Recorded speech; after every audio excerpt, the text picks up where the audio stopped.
Welcome back, U.S. history students. We are going to be continuing focusing on constructing this part three essay today.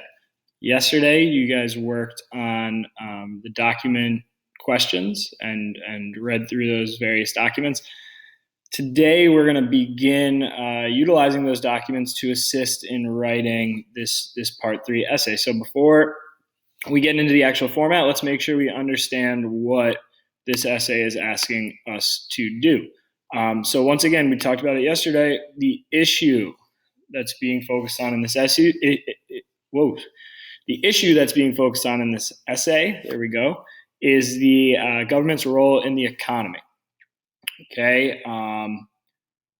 This is coming on the heels of us learning about the Great Depression, the New Deal. So there's a lot of content we have covered that relates to this topic. All right. Remember, the historical context is given to you. It's kind of vague. It doesn't give you much information. One thing it does highlight, and it's bolded here, is this is focusing on the economy. So when you make a point, when you reference a document, I would try to highlight, how does this connect to the economy? Okay. Now we get to the task, all right? And remember, the task for this new part three essay is always going to be asking you the same thing. So task bullet 1, historical circumstances. What causes this issue? All right, so causation. What brings this issue about? All right, reach back into our previous unit, Roaring Twenties. What's going on in the Roaring Twenties that brings this issue about?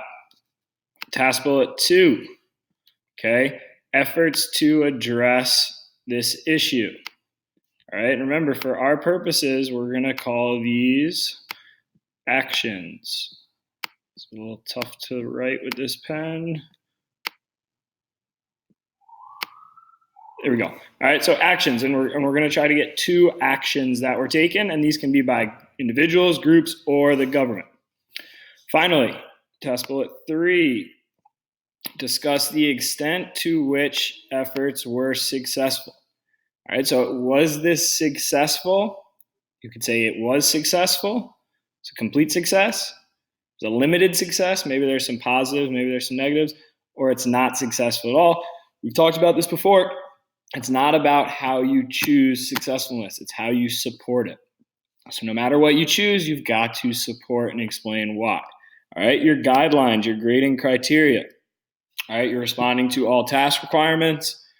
Analysis, this shows, this means, this connects to. You must include outside information.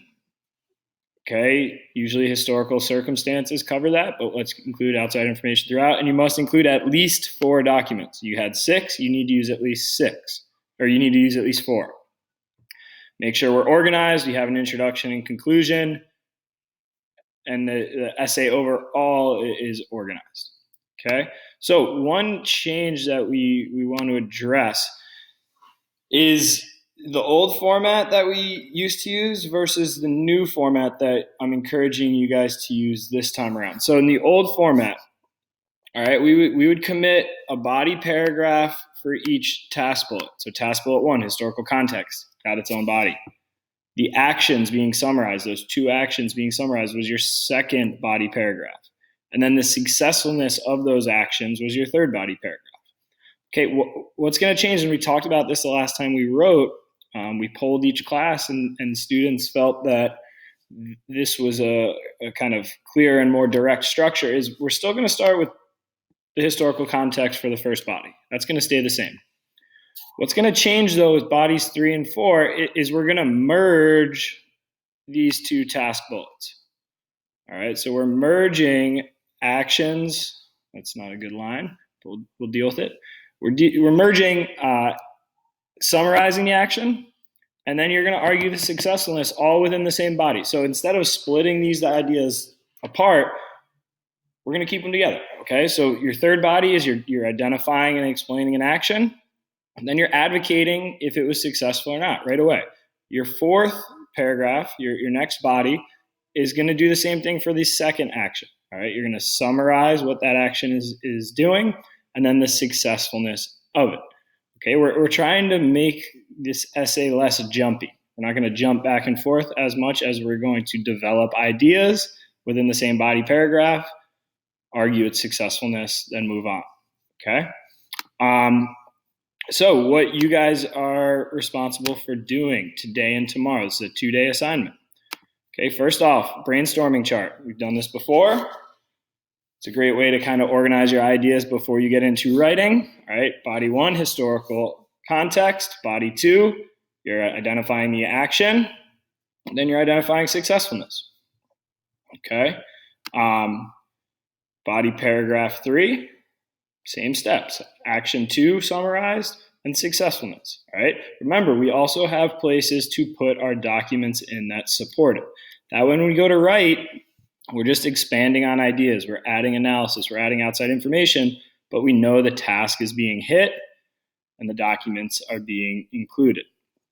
Moving on further to the document itself, right? You're going to be typing right in here, and we have some steps to help you out. All right, our intro steps, 4-sentence introduction, some questions, some ideas to get you thinking about historical context, and some reminders about what we want to be addressing in our body paragraphs. Finally, all right, you have the scale, or the rubric, my apologies, right here.